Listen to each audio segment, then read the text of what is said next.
ba na may isang klase ng manok na sobrang unique dahil siya ay soft, fluffy, feathers at parang royalty ang dating. Ito ang silky chicken. Paano ulit? Soft? Soft, fluffy, feathers. At para ibahagi ang sikreto kung paano maging successful sa pag-aalaga ng ganitong klaseng manok, ay makakakwentuhan po natin ngayon si Sir Joel Israel Frago. Good morning po, sir, and welcome po sa Rise and Shine Pilipinas.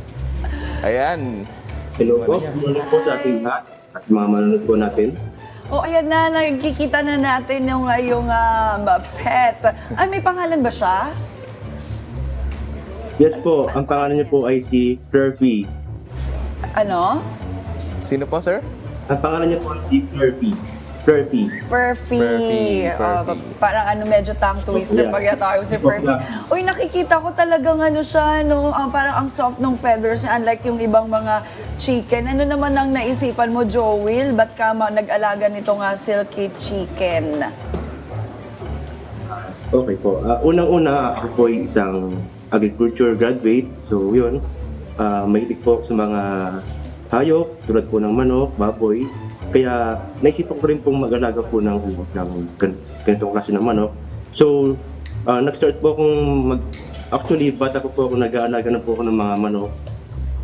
So, pagka-graduate ko po ng college, so doon na po ako nag-start full-time po mag-alaga ng mga ganitong manok. So, hindi lang po ganito yung manok ko, meron din po iba't ibang klase ng manok. So, ito po nakikita nyo, ito po yung silky chicken kung tawagin, or US silky. Yeah. Okay. Curious lang ako, no? Ano bang pinagkaiba nito sa Yan, ibang oo. chicken? Kasi merong manok na panabong, merong manok na kinakain. 'Di ba? Ano bang pinagkaiba nitong silky chicken? Kinakain ba yan? Oo, may fried chicken, 'di ba? Anong pinagkaiba nitong silky chicken?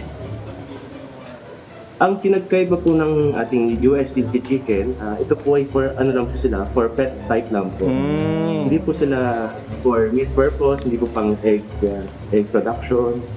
So, pang pet lang po sila. Kung makikita niyo po, medyo maliit po yung kanilang size. Then, yan, cute.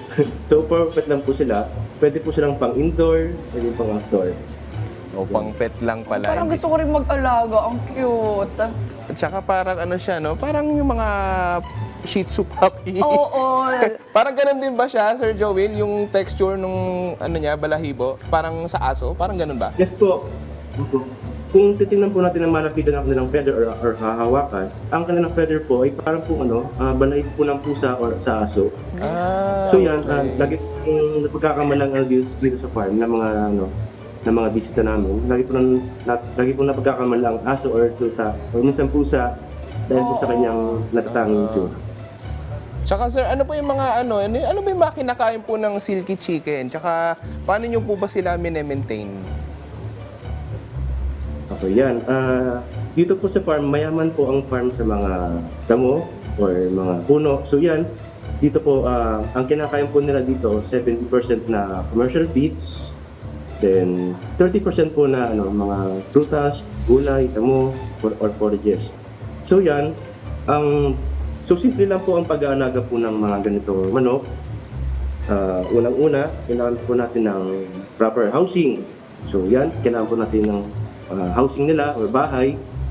So para maging dahil ito po yung magiging silbing protection sa mga predators, tulad po ng mga bayawak, aso, or pusa na gusto pong kumain sa kanila. At the same time, yung pong housing nila ay din po yung magsisilbing masisilungan tuwing bagyo or ulan, dahil po ang ating pong silky chicken ay medyo sensitive po sa climate. Kaya dapat po po natin yung proper nutrition nila. So dapat yung kanilang vitamins regular. So dito po sa farm, nagbibigay po ako ng vitamins nila 2 to 3 times a week. So yan, yung mga probiotics, organic probiotics. Then pangatlo, so dapat po kung gusto niyo po maging healthy po yung inyong maalaga ang silky chicken, dapat alam niyo po yung tamang genes or right genes po nila. Dapat doon po kayo bibili po kayo sa mga breeder na magaganda po ang lahi ng silky. Dahil minsan po may mga nabibili po tayo na pangit po ang lahi. So may hina po yung mga ganun. So dapat maganda po yung kanilang itsura, postura, or balahibo. So dapat maganda, yun nga po, dapat maganda po ng jeans. So yun, and pangapat, dapat na-maintain din po natin yung kanilang hygiene. So dapat yung pong paligid, malinis, lagi pong nagdi-disinfect araw-araw, lagi pong niwawalis yung mga ipot, lagi pong nagtatanggal ng mga dumi sa paligid. So yun, yung pong kanilang mga patukaan, painuman, dapat mabindi po na malinis.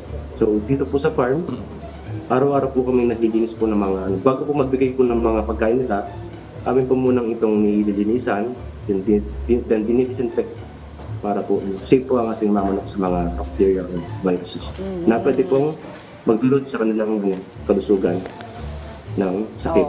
So yan. So yun po yung isa po sa sikreto po namin kung bakit po successful po ang aming operation dito sa farm. Oo, medyo high So, yan. maintenance din yung environment, kasi yung sa weather, tapos yung right jeans, may hygiene. So parang diba? hindi siya yung typical na manok na Oo, medyo high maintenance ang konti. Oo. May kaibahan ba yung behavior ng silky chicken sa iba pang uri ng manok? Okay, so kung ikukumpara po natin ang sa ordinary manok compare po sa silky chicken or US silky chicken, ang silky chicken po ay medyo friendly po sila, napakabait, then maamo. Compare po sa mga ordinary manok na napakailap, na halos kapag po kayo lalapit ay talagang mananak po. Hindi po tulad ng silky chicken na talagang very friendly. So dito po sa farm, yung po mga visitors po natin, pag po sila dumadating, sila po mismo yung sumasalubong. So yun, natutuwa po sila dahil nga po very friendly. Kaya po natutuwa ko yung mga bata. Oy, ang cute Hindi po sila- naman. Ang cute naman talaga siyang alaga mo talaga, no? Talagang lalapit sa'yo at mukhang maglalambing pa. Siyempre, no, Joel, invite mo rin ang ating mga viewers na i-follow kayo sa iyong mga social media accounts para makita yung mga cute na silky chickens mo na yan. Okay, sa mga sa mga gusto pong mag-avail or mag-inquire or magbisita po sa aming farm. Ang farm po ay isang agritourism farm at tinatayo po ng iba't ibang ibang lugar. Ang Facebook page po namin ay Happiness Poultry or Ilaya at Santa Elena Integrated Farm. Then meron din po akong TikTok account sa mga